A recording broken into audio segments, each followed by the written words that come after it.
C'est un signe. Pas une goutte d'eau ne coule dans le trop-plein de la source de la Tuffière. Faute de pluie sur le bassin versant en plein milieu calcaire, dans la haute vallée de la Loue. Conséquence, la source ne fournit qu'un débit 4 fois moins important que d'habitude en hiver. C'est des situations effectivement qui ont tendance à se reproduire. Donc c'est une situation qu'on avait vécue à l'été 2022, mais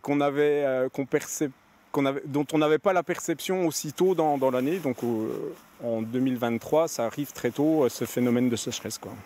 En hiver, c'est très très rare.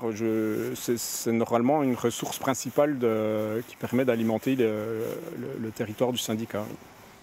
De l'eau potable pour un territoire qui s'étend sur 74 communes entre Besançon et Morteau. Pour compléter la source de la Tuffière, le syndicat intercommunal des eaux de la Haute-Loue dispose de captages et de puits au bord de la Loue, à l'eau et Montjessois. Aujourd'hui, effectivement, la situation peut paraître satisfaisante, mais on n'est pas à l'abri d'une situation de pollution qui pourrait venir perturber un petit peu ces ressources que nous avons. Et puis, il y a quand même ce phénomène du changement climatique qui est très, très impactant. D'où des forages pour rechercher de nouvelles ressources, cette fois-ci dans des réservoirs d'eau beaucoup plus profonds. Là, on utilise des ressources, on va dire, superficielles pour l'instant, que ce soit dans les alluvions, que ce soit sur les captages des plateaux ou autres.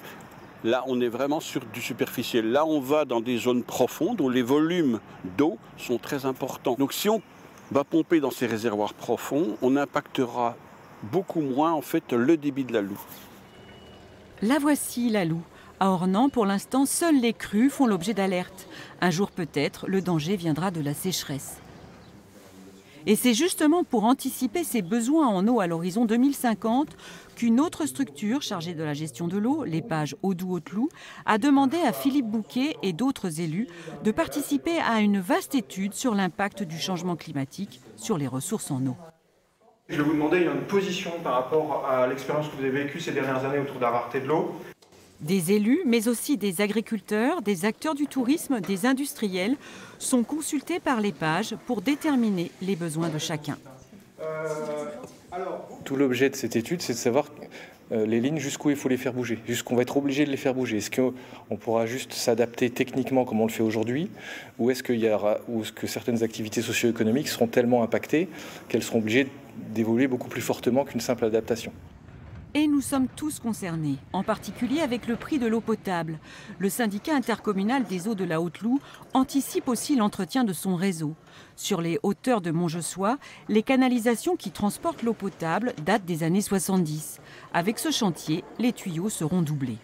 Il y a un vrai enjeu à ce que les élus s'approprient ce sujet du prix de l'eau et qu'ensuite on prenne des décisions qui seront évidemment expliquées à l'ensemble des abonnés pour leur assurer que tout ça est fait dans leur intérêt et dans la mission principale du syndicat qui est d'amener de l'eau en quantité et en qualité à chaque abonné du territoire.